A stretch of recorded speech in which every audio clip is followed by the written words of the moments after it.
cab drivers, then ambulance drivers. So it's not a reason to say this job should be illegal. And when it becomes legal, the rates of assault go down and the rates of people actually feeling comfortable and safe to report their assault go up. So I know that wasn't the question, Dan, but I always like to bring it up because a lot of people, that's kind of the next thing. Well, oh, if you've been in a situation that's dangerous, or if you know of someone as, we should just ban this industry so it doesn't happen. And it doesn't work like that. Glasses just for reading? No, I can see things up close quite well. It's when things are quite far away. So because I'm on the phone and it's like a good arm's length away, I can't see it. But if it was like up here, I'd be able to read without my glasses. Thank you, David. I love the red lips. I think it's so fun. I wish more people did it because I feel like I get stared at whenever I wear red lips, but I just love it. I just think it's really fun. Would I date a 5'11" registered nurse? Yeah, I really wouldn't care what someone's profession is or their height. It'd be whether we connected. Am I drinking water? No, I'm drinking cordial. And I have not drunk very much today. Interesting fact, Shano. Thank you for sharing.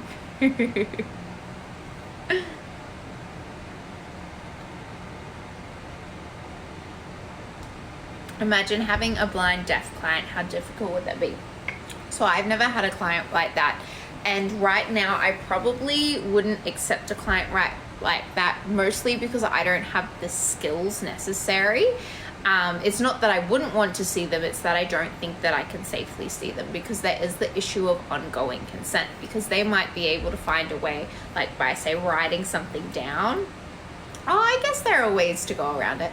So writing something down. I was talking to someone who had a client like this. They had this situation where the person couldn't communicate verbally. They couldn't see or hear, and they mostly communicated through sign language, but the worker didn't understand sign language. And of course, you need a way for them to be able to stop or adjust the session to have ongoing consent. And so what they did is they had like a ball that the person could hold in their hand, the client could hold, and so if they wanted everything to stop, they could drop the ball so it would make a noise when it hit the ground, so the worker would know, all right, stop, we need to readjust, so that they could have ongoing consent. I don't know if I'm quite, I don't know, I think I don't feel skilled enough yet to read body language and stuff, and to make sure that, you know, I can do all that. Thank you, Chris. Oh, that is so cool. I've never seen that one before. But I've just signed up for a professional development class with a organization called Touching Base, which basically teach you all about how to be a worker in my industry and help clients and see them who are disabled and give them a really fantastic experience. So I'm really looking forward to that. It starts in like 2 weeks. So hopefully I can learn some more. Is it possible to be turned down because of your looks or height? For people to turn me down, absolutely. And that's fine. That doesn't bother me. It's just how the industry is. People will book you based on your personality, the service you provide, the rates, the time you're available, and of course how you look. Sexuality visually is like a big part for men, is the visual side.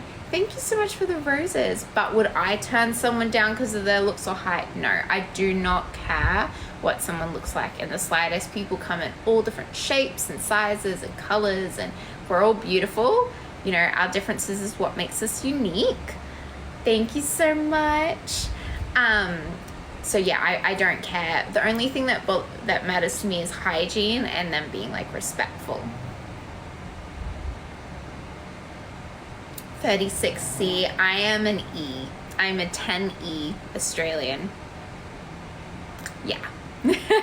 I know they don't look it, but yeah, I'm a 10E and it's painful. Have I ever had an autistic client? Yes, definitely. A lot of my clients are neurodivergent. I myself am neurodivergent. I have ADHD, and they are like have suspicions that I have autism as well. So I find I actually connect really well with people who are on the neurodivergent scale. So a lot of my clients are neurodivergent. Have I ever had a client who was down? Yeah, was small downstairs. Yep, definitely. That is why I have protection of all different shapes. and sizes to make sure that they will be fine and won't have a problem. One time I did have a client who was so small, I was very worried that I would not be able to get the smallest protection that is sold in my country, like safely on him. Thankfully now I also have internal barrier protection, which is the one that I put inside me. So it won't be an issue anymore, but at that time I was a little bit worried. Thankfully it was fine, we worked around it, but yeah, it was a little bit nerve-wracking then. Do I provide knowledge on other platforms? Yeah, I have a YouTube channel, a Twitter, a Reddit, an Instagram, another site, mostly here on TikTok and YouTube is like the more like educational stuff though. I do not care if someone's cut or uncut. I just care if they're clean. And honestly, those two things don't make a difference if you clean properly. I know there's a myth that you should be cut if you're not clean, but just wash. The only thing is there's this condition called pysmosis. That is not how you pronounce it. It's like P-S-Y-M-I-O-S. That is also not how you spell it. But basically it's where the skin covers the entire head and you can't pull it down because it won't stretch. That is a medical condition that does need to be fixed by a doctor, where you will need to have that surgically fixed, because you physically, if it's bad enough, you won't be able to physically get in there to clean. But otherwise, I don't care, just clean.